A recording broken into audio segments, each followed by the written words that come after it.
Good evening, ladies and gentlemen. Welcome to the August 6th meeting of the Hampden Town Council. I'll start with the Pledge of Allegiance. I pledge allegiance to the flag of the United States of America and to the republic for which it stands, one nation, under God, indivisible, with liberty and justice for all. Thank you and welcome all. The first item tonight is a consent agenda. Motion to approve. Second. Been moved and seconded. Councilman Marble? Yep, just request that the minutes from the Infrastructure Committee meeting of June 25th be pulled and go back to committee for a couple of changes.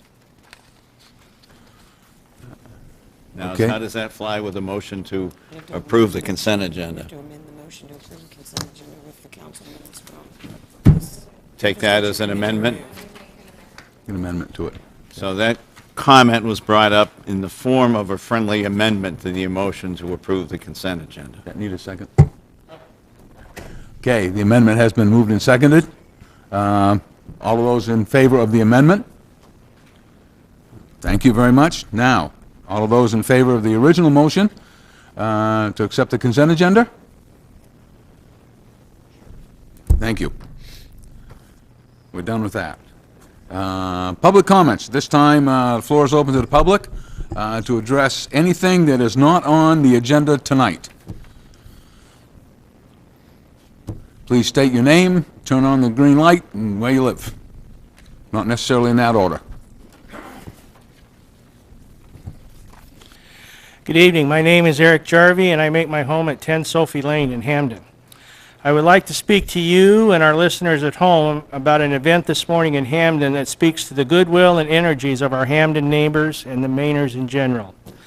At 10:30 this morning, the Hampden Historical Society held a groundbreaking ceremony to begin construction of the archival wing at the Kinsley House Museum, a project funded by a capital campaign and in-kind donations from numerous Hampden businesses. The Our History Lives Here capital campaign has raised $378,000 of their projected $500,000 project cost to date. I would especially recognize the efforts of Mary Poulin, capital campaign co-chair, and Bayan and Doreen Foster, honorary campaign co-chairs, as well as the Society's board of directors for their tireless efforts in preserving the culture and records of who and what made Maine such a great community to live in, and I urge everyone to continue to support this homegrown treasure. Thank you. Thank you, Eric. For those of us who have been in Hampden for 4 or 5 years, it is nice to see that being done. Next item is the policy agenda. We have no presentation of awards. We have no public hearings. We have no nominations, appointments, or elections, which moves us to unfinished business. We have none. And with that, we'll go into new business, which we have a lot of. First item is a request for authorization for the expenditure of $2,600 from the Municipal Building Reserve Account 3-702-00 for the replacement of existing lighting in the community room. So moved. Been moved and seconded. Any discussion? Any discussion in public? Being none, all those in favor? All those opposed? One opposed? All right, motion passes. The next item is a request for authorization for the expenditure of $4,200 from Municipal Building Reserve Account 3-702-00 to decommission the hot water heater and repipe to the existing boiler. So moved. Second. Been moved and seconded. Any public? Council discussion? Mr. Marble? Well, see, I'm good for this because I'm not a mechanical engineer and don't have the right words to explain it, but just for the public's benefit, this was discussed in finance and has to do with an inefficient and degraded vent system comprising of hundreds of feet of pipe in the building, and this expense will be to decommission that leading to the heating of water from the existing boiler. Thank you. Well done. You did a pretty good job on that for non-engineer. Short-term memory's okay within half an hour. Any further discussion? Being none, all those in favor? That is unanimous. Item C, request for authorization for the expenditure of $2,000 from the Municipal Building Reserve Account 3-702-00 to remove the existing VCT flooring and apply epoxy coating in the town office lobby. So moved. Second. Been moved and seconded. Any public comment? Any councilors' comments? Being none, all those in favor? That's unanimous. Okay, item D, request for authorization for the expenditure of $2,816 from the Municipal Building Reserve Account 3-702-00 to remove the carpeting and apply epoxy coating in upstairs rooms of public safety. So moved. Second. Thank you. Been moved and seconded. Any public comment? Any councilors' comments? Yeah, this is in addition to the mold remediation that we've already approved earlier this year. It's kind of like a supplemental charge or whatever that we need to undertake because they found that the carpet was also retaining some of the mold spores, and it was a health issue that we should address. That's correct. Councilor Marble, do you have anything? Counselor Wild said what I was going to get to, thank you. Okay. Any public comment? Any councilors' comments any further? If not, all those in favor? That's unanimous. Item E, request for authorization for the expenditure of $1,200 from the Municipal Building Reserve Account 3-702-00 for the installation of wiring and a switch to the town, whoops, we skipped that one. That was not referred out of committee. That was not referred out. Sorry about that. Skip to item F. Request for authorization for the expenditure of $3,500 from Municipal Building Reserve Account 3-702-00 for the installation of ADA-compliant door openers for the public safety entrance. So moved. Second. The public safety entrance is the room that goes in the back of the building here. It goes to the large room we use and goes also into police and fire, where they are. Any discussion with public? Questions? Council? Any others? Council Marble? No, just to let the public know that this was part of a discussion about the building that started at least 2 years ago, that we had previously done this on the main entrance off the main parking lot. And I don't need to remind any of us about federal ADA oversight and what that can mean. So it's kind of a automatic have to. Yes, it is. Okay, all those in favor? Unanimous. Okay, next item. Town Council referral to public hearing for August 20th, the proposed amendment to the Hampden Mobile Home Park Ordinance, Section 8.3.18, minimum separation requirements. Now, turn this over to Planning and Development. Do you want to turn it over to the Town Manager?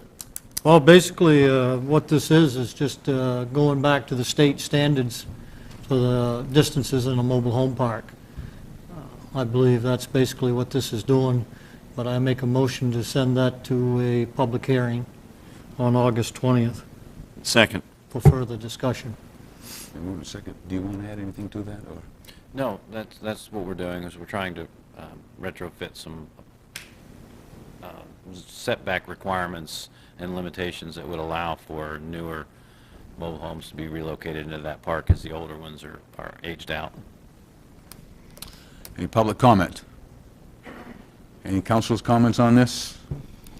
I know it used to be 20 feet according to our ordinance right now. What's the state standards? What's it being reduced to? 10? I'd have to defer. It's 10. I read the ordinance right before we got here. Yeah, it's 10. Boy, that's close. And then it's the side yard goes from like 10 to 8. So yeah, it's a little, Okay, thank you. You're welcome. Anyone else? Any other councilors? Being none, all those in favor? Thank you. The next item, Town Council approval of the proposed emergency ordinance entitled Town of Hampden Emergency Ordinance regarding medical marijuana retail stores, effective upon adoption pursuant to Section 214 of the town, I've got it here somewhere, charter. Thank you. So moved. Second.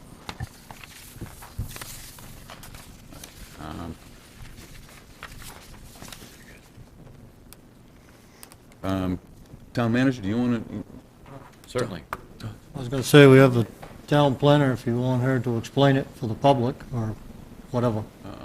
I'd be happy to do that. Yep, okay, it's fine.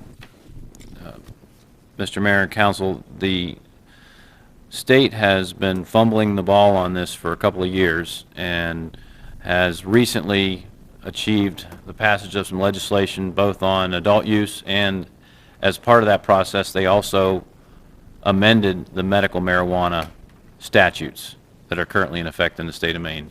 This particular action that we're requesting would allow the town to prevent any openings of businesses for the purposes of selling medical marijuana in a retail environment prior to that being regulated by the state. The new state statute will regulate and empower towns to allow for this medical marijuana retail sales operation to locate and to be operated in their towns following the passage of the following the closure of the legislative session plus 90 days. So what the what's presented to you now would allow the town to avoid someone opening a retail medical marijuana establishment anywhere in the town before we have the opportunity to establish rules and regulations and zoning that would allow us to make a more informed decision on where we might want to allow those retail medical marijuana establishments to be located and operated, and any other associated rules, limitations, hours, whatever we're permitted to use in the way of home rule on how we regulate those. That wasn't the best explanation, but I'd offer it up to the code enforcement officer and our planner and our public safety director, who are all present, if they would like to add any comments. Okay? It's an extremely complex issue, and we're trying to keep the motions that are going to be before you today, as simple as we can in their explanation. So, questions? Shelby? Clarifying, yeah. I just wanted to clarify that by accepting this emergency ordinance regarding medical marijuana retail stores today, we are in no way saying or placing a permanent moratorium on medical marijuana retail stores. We are just simply saying that until we can catch up, until the law catches up with itself, basically, we are placing a moratorium until the council can act more effectively based on the laws that have not quite gone into effect yet. That's a very succinct way to put it. We are going to be asking you for a two-phased approach. So the emergency ordinance is something that we are asking you to approve at this point in time because this is in compliance with the town's charter. Right. The charter of the town limits emergency ordinances to 60 days. So we are going to be asking you for this action, which would have immediate effect upon your unanimously in affirmative of the action. Your second motion that we're going to be presenting in a few moments is going to address the period beyond that 60 days, but you're correct. At some point in the future, once the law has actually caught up with itself, we would then be able to work with our planner and public safety and achieve some semblance of ordinance that would potentially allow, depending on how this council votes, for the opening of medical marijuana retail establishments at some point in the future. Thank you.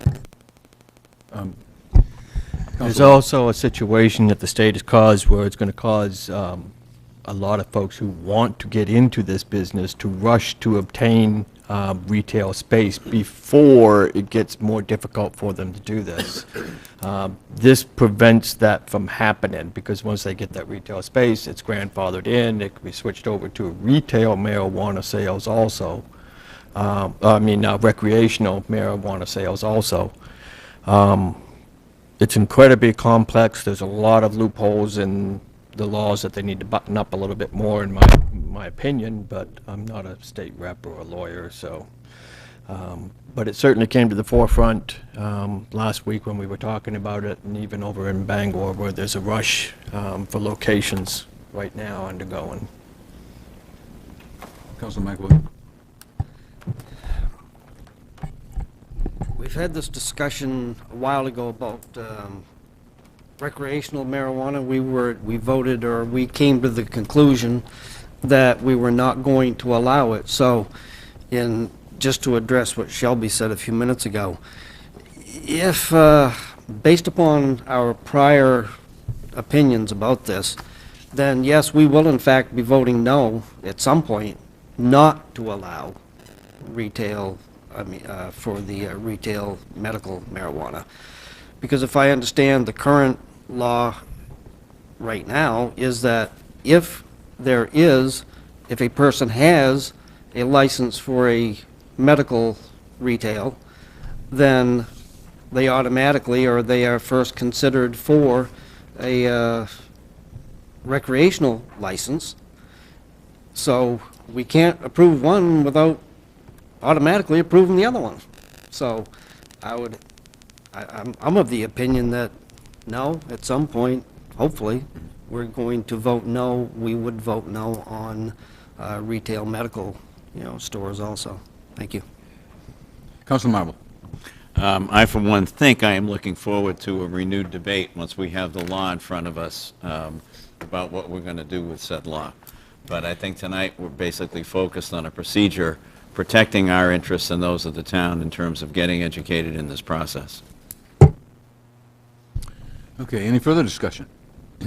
Because of this as an emergency ordinance, and the other two proposals that were put in front of us, I'm going to ask for a roll call tonight for the vote. So I'll start with Councilor Ryder. Yes. Councilor Wright. Yes. Marble, yes. Councilor Wild, yes. Yes. Yes. Yes. Yes, and I'll vote yes. And that is unanimous, and it does take a unanimous vote from the council to enforce this, so you have your unanimous vote, and it is done. The emergency ordinance is in effect. The next item is a proposed ordinance to refer to public hearing for August 20th, the Town of Hampden moratorium regarding medical marijuana retail stores, and I would entertain a motion to refer to public hearing on August 20th, the proposed Town of Hampden moratorium regarding medical marijuana retail stores. So moved. I have a motion and a second. Yes. Mr. Mayor, again, this is a continuation or an extension of the emergency ordinance you just passed. The language is identical, except that it follows and is empowered by the state statute, which was passed by the state legislature for the purposes of empowering towns to create a moratorium, again, so that they have the option, once the legislation has been finally empowered by the 90 days, the end of the legislative session, at that point in time, that law is in effect, and this extension of our emergency ordinance gives us that extra window of protection to allow the town. The legislation is written in such a way that once it comes into effect, following the closure of the legislature and the 90 days waiting period, it requires all activities to be opt-in. So that, by default, protects all communities in Maine from an inadvertent missing this, if for towns that don't pass these ordinances, they're going to be protected, if you will, by the opt-in language of the legislation. So this just carries the previous ordinance an extra 160 days, 120 days. So if we are still waiting on the state at that time, we would then be allowed to renew this moratorium using the state statute. We wouldn't need to fall back on our own emergency ordinance language from the charter. Call question. Hope that didn't confuse everyone even more. Councilor Wild. Yeah, since we're talking about this quite a bit here tonight, I want to remind the public that what we're doing is we're listening to what the voters told us last year when this went to vote on the legalization. November of 2016, actually. I'm sorry, yeah, 2016. It was an overwhelming denial in this town. I think 60-40. 60-40? Yeah. I thought it was a little higher than that, but regardless, the town voted this down. They did not want to see this legalized. So listening to the voters and the constituents of Hampden. Thank you. Any further questions? Being none, again, I would ask for a roll call vote on this.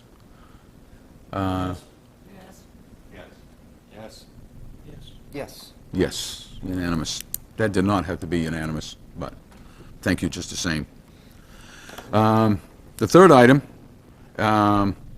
is proposed ordinance, referral to public hearing for August 20th, the Town of Hampden marijuana ordinance.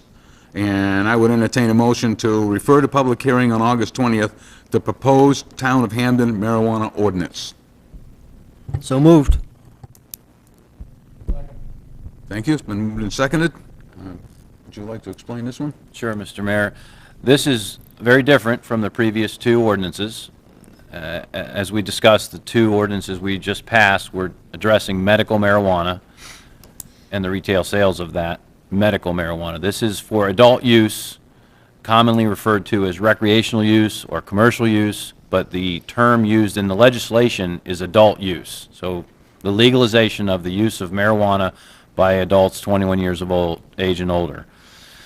And again, we also have the planner, the code enforcement officer, and the public safety director here, so they'll hopefully correct me if I get any of this wrong, and are available for any more detailed questions should you have them.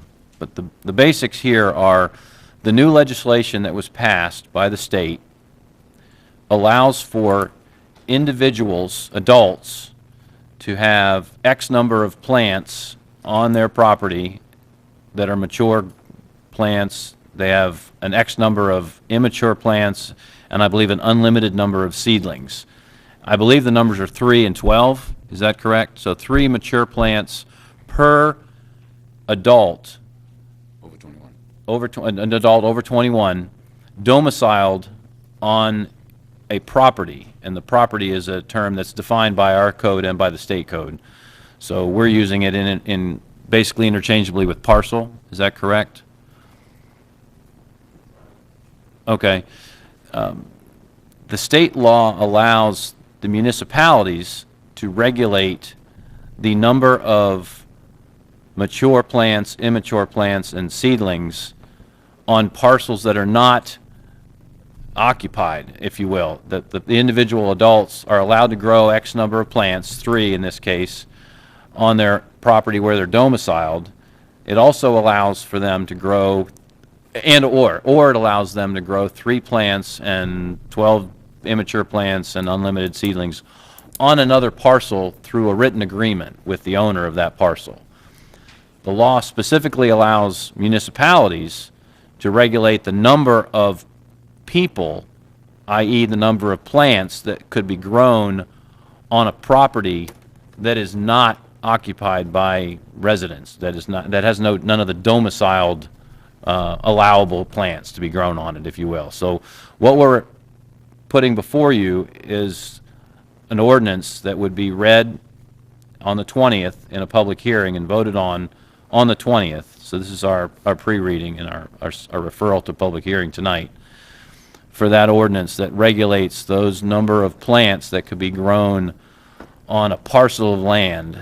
And the intent here is to prevent an open parcel of land to receive, say, 20 or 30 individuals who want to go out and all grow their 3 plants, mature plants, and 12 immature plants in a cooperative fashion, and then by default create a farm, if you will, on an open parcel of land in the town. So that's what we're asking you to consider protecting us from in the form of this ordinance. It would still, we have no legal right to limit an individual who wants to grow the 3 plants and the 12 immature plants and the seedlings on a property on which they're legally domiciled or another property.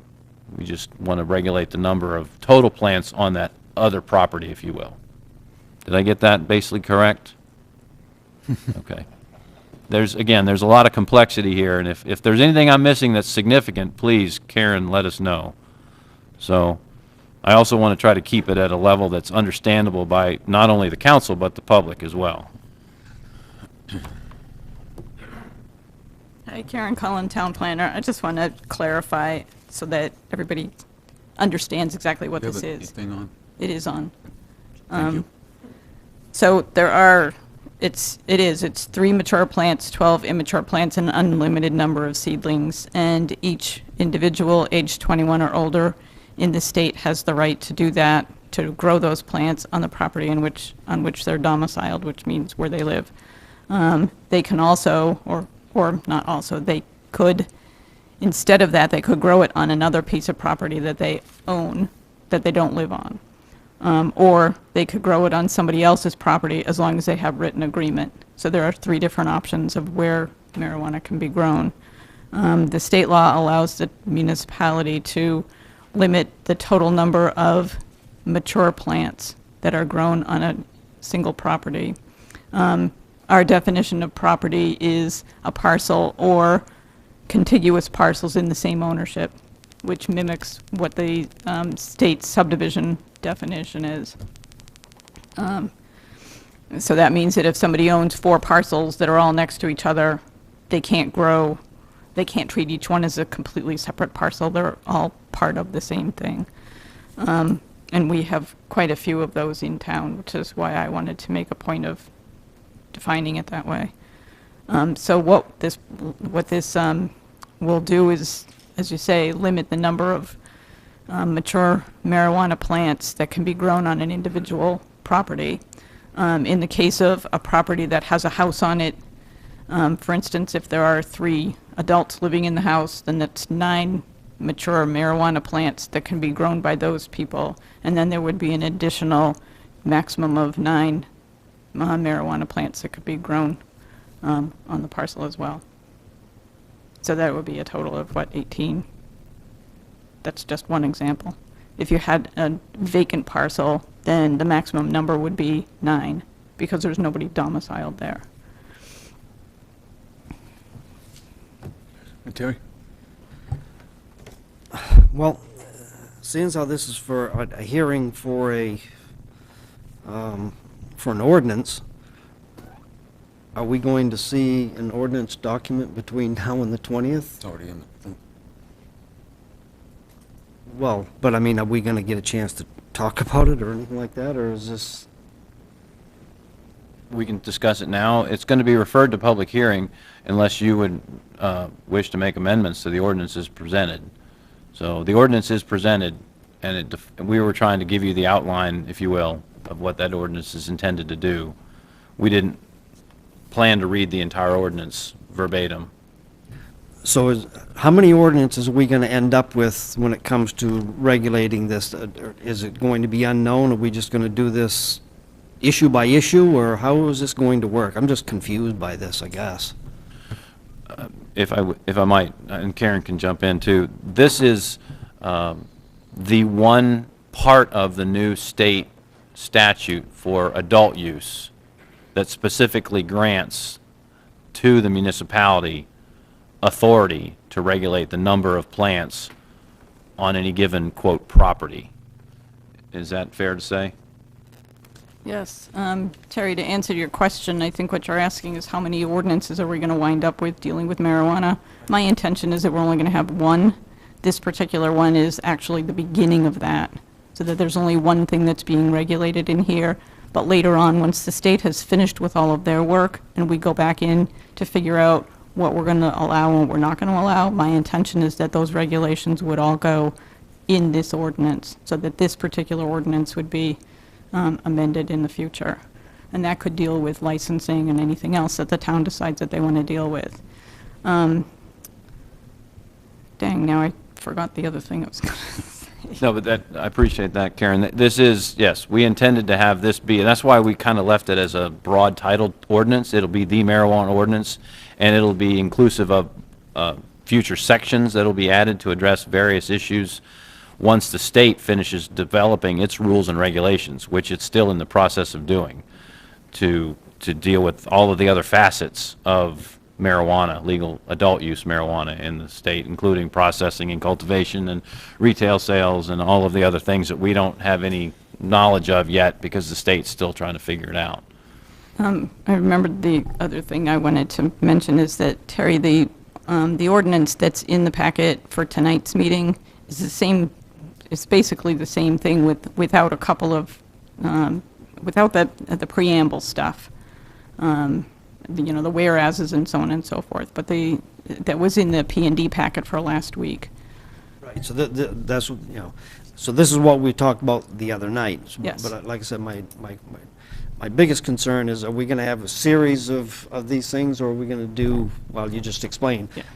This will be the first of many, but this will be the actual, the first. This is basically creating the ordinance that Right. we're eventually going to fill up with all the rest of the stuff. Okay, excellent. Thank you very much. Yeah. Thank you, Karen. Town Manager. Further questions on the council? All those in favor? That's unanimous. Super. The next item is Town Council refer to public hearing for August 20th, the proposed ordinance authorizing appropriation and borrowing of funds to finance road and bridge improvements.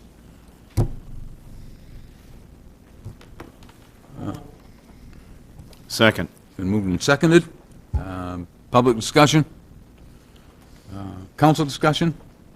Council McAvoy? I would feel a lot more comfortable if we included the potential amount of money and, you know, up to 1.4 million, you know, as part of this process. I mean, it's just, you know, I don't know how we could have a hearing on just a blanket authorization, so I think it's important that we add the 1.4 million in there.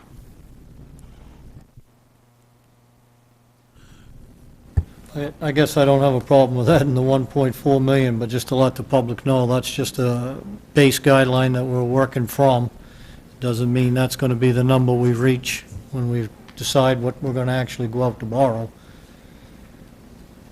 So, If we're going to do that, we need an amendment to the motion. So, would you like to make that, Terry? Yeah, I'd like to amend the original motion, or make an amendment to add the 1.4 million, up to 1.4 million as a proposed appropriation. Second. Okay. It's been moved and seconded to add to the original motion up to $1.4 million for borrowing. Any discussion on that? Being none, all of those in favor? That's unanimous. Okay, back to the original motion. Any further discussion on the original motion? To send it to public hearing on August 20th? no, just to let people know, that's a targeted number, it's not set in stone, and they would love to show up and give us their input, we'd love to have them show up. Okay. Town Manager? Mr. Mayor and Council, yes, sir. That's 1.4 million is the ceiling, and that's going to address the potential funding of 4 individual transportation and infrastructure projects, including the completion of the Route 1 corridor project that the public previously had the opportunity to vote on a referendum for. The number have increased, the cost estimates have increased, requiring us to seek approval for the additional funds to complete that project. In addition, it'll fund the completion of an infrastructure project for signalization of the intersection of Route 1A and Western Avenue, and it will address the deficiencies on 2 bridges as identified to the town by the state of Maine's Department of Transportation for Manning Mill and Sawyer Road. Those are the projects that are anticipated being funded by this bond referendum, and those numbers are conservative, so we'll be looking to spend a lot less than that ultimately, depending on the bids. Thank you. Any further discussion? Council Wow? I'd just like to note that because we are bringing this back to the public for a second time, we did build in a contingency on the first time it went out. But as everybody knows, when time passes and the state's involved, sometimes these numbers start going a little bit higher and unexpectedly. And even our best foot put forward before, by building in the contingency, was not enough to cover the expected increase of cost in the engineering. Any further discussion? Being none, all those in favor? Unanimous, I believe. Okay, takes care of all the hard stuff. Committee reports. Planning and Development? David, I believe we had one.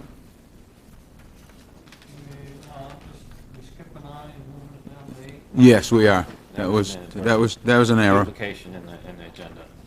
There's no executive session? Yep. Yes, there is. It'll be later. Oh, it's just down here. Oh, I see. It's coming after we do everything, so the public doesn't have to sit around and wait to come back to hear Okay, the council's basically, comments. at the P&D was the items that we talked about tonight on the medical marijuana retail stores and recreational for an individual, which you have heard will have a public hearing on the 20th. And that was pretty much the whole night of planning and development. Service, Dennis? We met a couple of weeks ago on July 18th. Under unfinished business, we had a lot of reviewed discussion about possible future additions to parking and fields, and had a unanimous vote that the town manager solicit RFQs for stormwater design and parking. We had someone from the public named Chris Packard, representing the Landmark Heritage Trust, bring up the fact that private property on which is contained access to the Sowadapscook at what we have all called Vafiatis Landing, that continued public use was potentially at risk because of the sale. That will be on the agenda on the next Services Committee as well. And we looked at recommendation to council for public hearing on proposed amendments to the harbor ordinance, and asked the town manager to look into legal concerns or questions like the one Councilor McAvoy brought up about the concept of a non-town employee with the power to enforce a town ordinance. And that will be followed up on with the harbor master, and I think that covers the basic content of that meeting. Thank you. Infrastructure? Councilor? Thank you. Infrastructure Committee met on July 23rd. We had a complaint of code complaint, which we have no resolution for yet that I know of. We had an update on the ongoing mold remediation at the municipal building. It's going well, and it's going to be wrapping up this month, it looks like, if Phase 4 is indeed the end.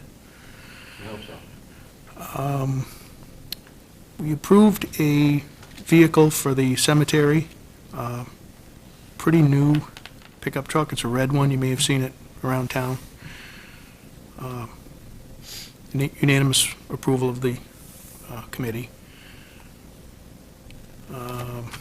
We had an update on paving, which I assume it was going to start that day, and I assume it's underway.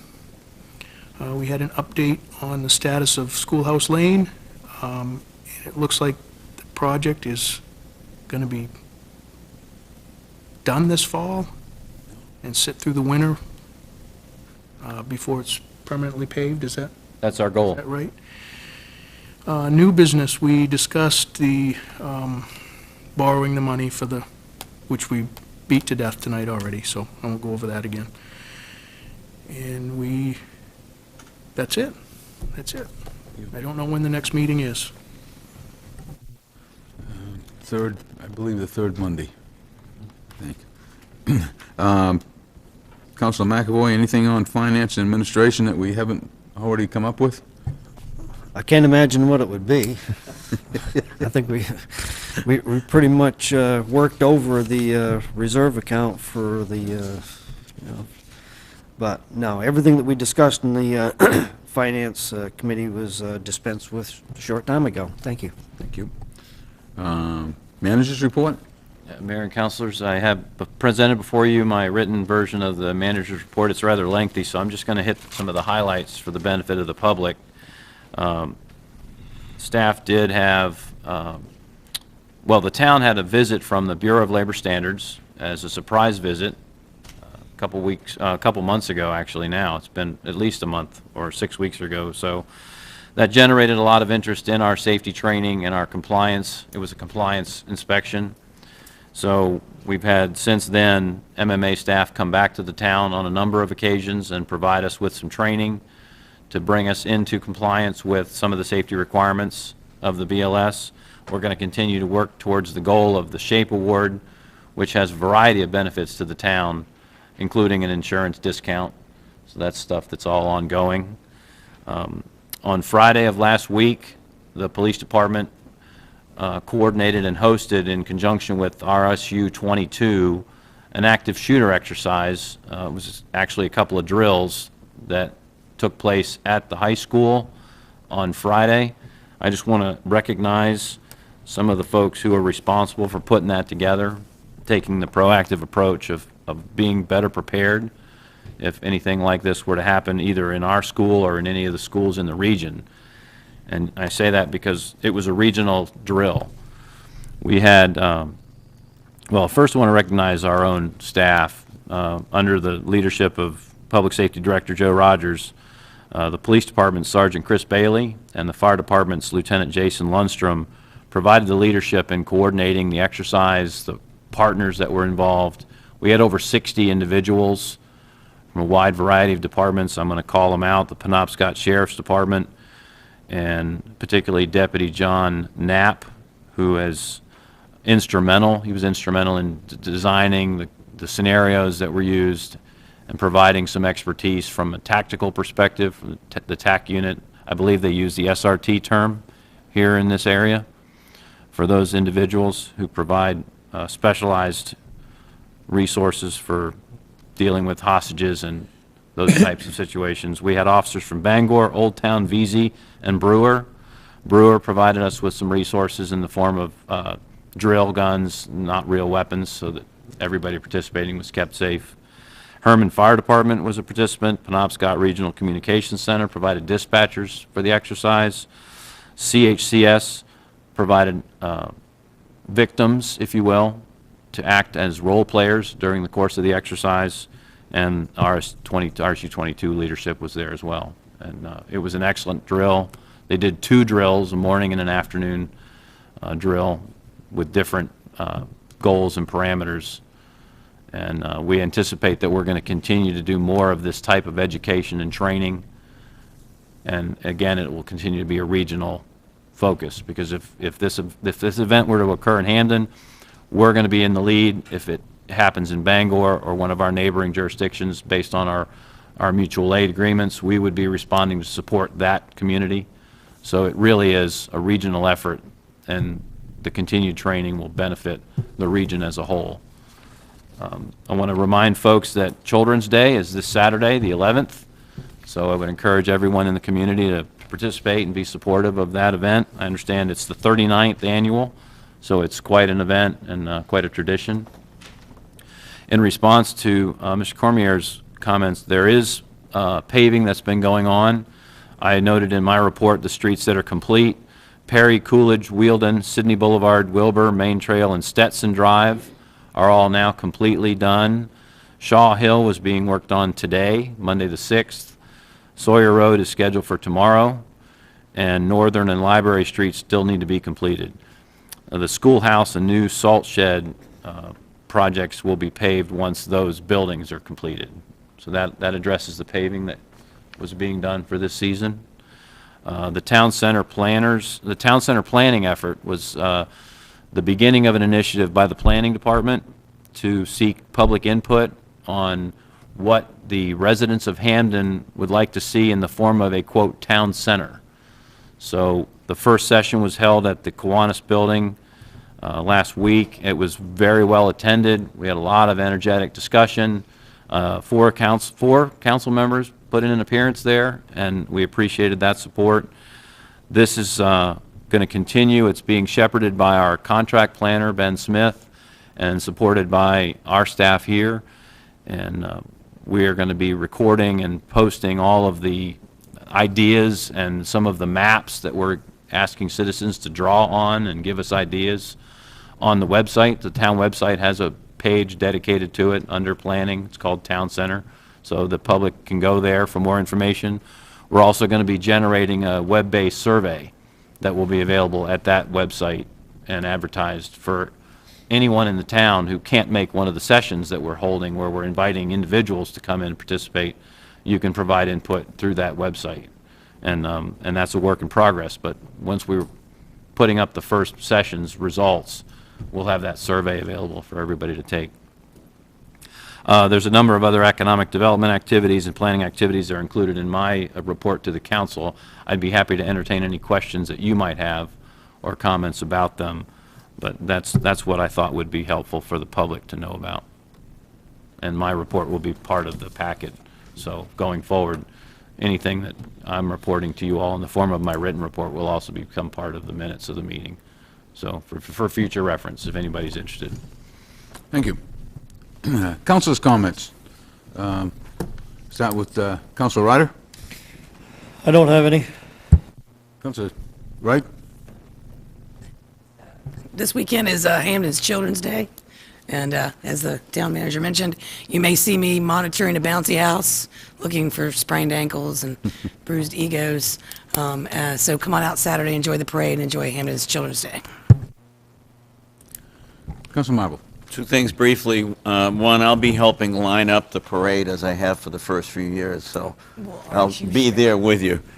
I get a lot of guidance from the recreation director, believe me, You know, the about great thing what about a to do. parade, it happens. Oh, No matter okay. how good of a job you do. And I just wanted to add my congratulations to the Hampden Historical Society for the milestone they achieved today. Thank you.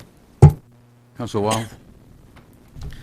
I just wanted to mention that our town center planning meeting was very encouraging. We had probably over 20 people show up, which was a really good turnout by getting the public involved with this. And I'm very optimistic that this is going to go in really good directions and good places. I want to thank the people that did take the time to come out and meet with us. Thank you. Councilor Cormier. No comment. Councilor McAvoy. Yeah, since we're in the middle of this heat wave out here, please be careful and pay attention to your neighbors, and especially the older of us. Out here, sometimes they don't have air conditioning. It's a strain on them. And I also want to remind people to shop local and buy American. Good night, Emily. The only thing I have to say is that and correct me if I'm wrong on this, Town Manager Apollo, that the marijuana ordinance that we're putting up for, to go to public hearing is on our website, or is not? It is. So Yeah, the public, ordinance language, all the ordinance languages are part of the packet. so anyone in the public goes online, they can see that ordinance that we discussed tonight. And that's all I have. And with that, our next item is we're going to be going into executive session. So I thank those public for attending, and thank the public very much.